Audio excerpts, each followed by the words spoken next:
The bank survived the morning, but they didn't have enough cash left. So in the afternoon, they called for more from the Federal Reserve Bank. So the Federal Reserve sent up the armored car. 2 big sacks full of currency was brought in by the guard, crowded through the crowd. And the assistant manager, Morgan Kraft, came in also. So Mariner, my brother, grabbed Mr. Kraft, and he said, now, get up on this marble counter and tell these people that you've brought up a lot of money and there's more where that came from. And he did. And then Mariner got up and said, now, you've heard that story. We're not going to close. We're going to stay open as long as any of you people want your money. So don't worry about it at all.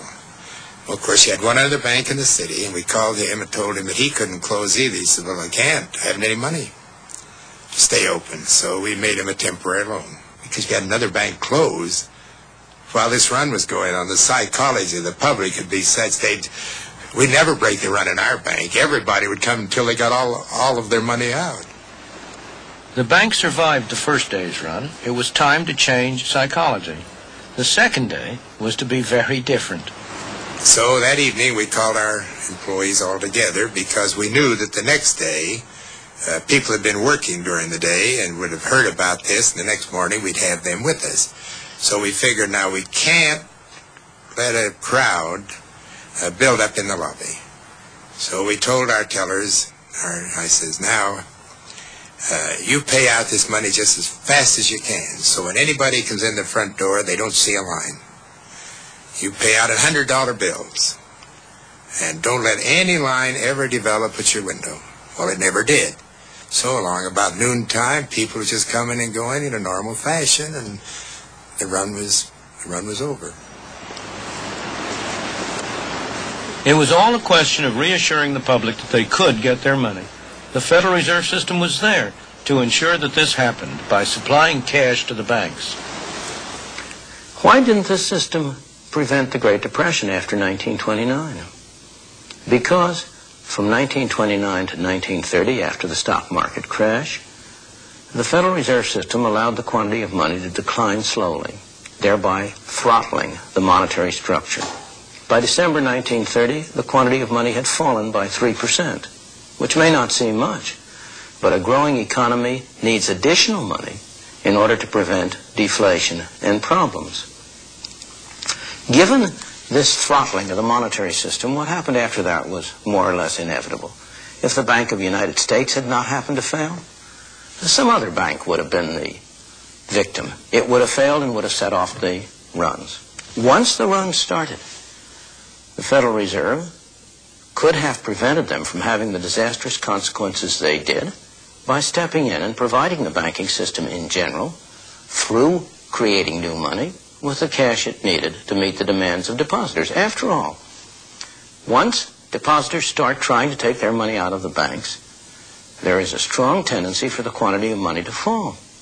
Each dollar of cash which is withdrawn from a bank had been backing several dollars of deposits.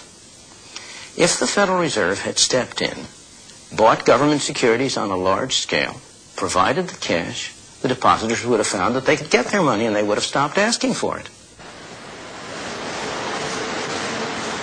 Ironically, the people at the New York Reserve Bank knew that this was the right policy. No one had advocated it more forcefully than Benjamin Strong, the first head of the bank. Tragically for America, he died 2 years before the real crisis.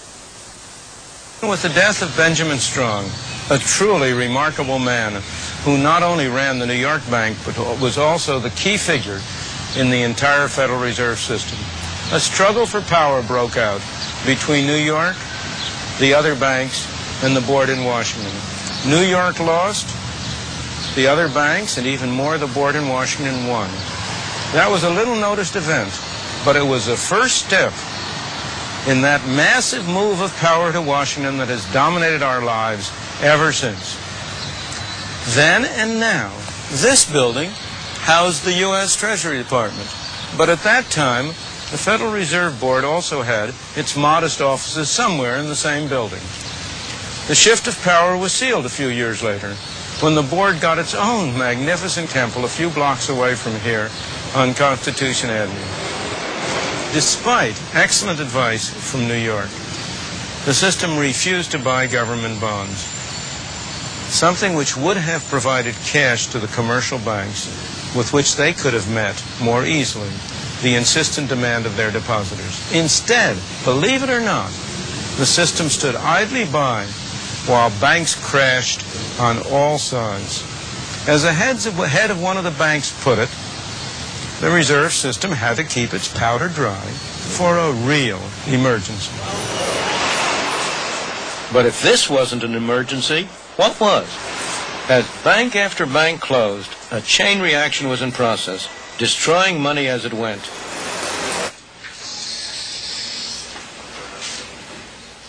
It's a process that even today, few bankers understand. If you ask an individual banker whether he creates money, he'll look at you as if you're mad. Of course not. He'll say, I don't create money. All I do is I accept deposits from my customers. I put a little of that deposit in the vault as a reserve, and I lend the rest out. I don't create money. From the point of view of the economist, the situation is very different. As I've explained earlier, most of the deposits on the books of banks were put there by an accountant's pen. But that simple fact is concealed from the individual banker because it doesn't happen here, inside the bank. It happens as a result of the transactions between banks. As the men who ran the Federal Reserve knew very well, it happens when money loaned by one bank is deposited in another bank, to be loaned out yet again. In the Depression, the process was working in reverse. The banks were destroying money. Nonetheless, the Federal Reserve let it happen. The end result was that by the time the whole sorry episode was over, by 1933, the quantity of money in the United States had gone down by a third. The slow throttling had turned into strangulation. For every $3 of currency and deposits that people had had in 1929, only $2 were left. For every 3 banks that were open in 1929, in 1933, only 2 were left.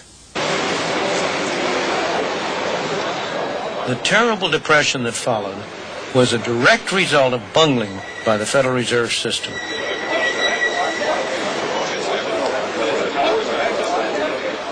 Their monetary policies stifled any hope of economic recovery.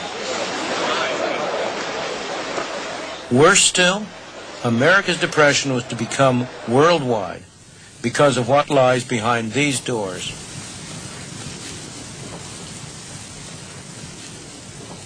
This is the vault of the Federal Reserve Bank of New York. Inside is the largest hoard of gold in the world.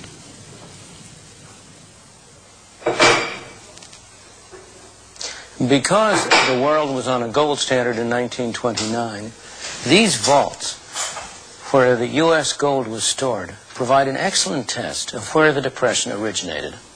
If the Depression had started in Europe or somewhere else in the world, the U.S. would have lost gold. More gold would have flown out of the country than came in. If, on the other hand, the Depression started in the United States, well, then the opposite would happen. More gold would come in from abroad as the effects of our depression spread there than went out abroad.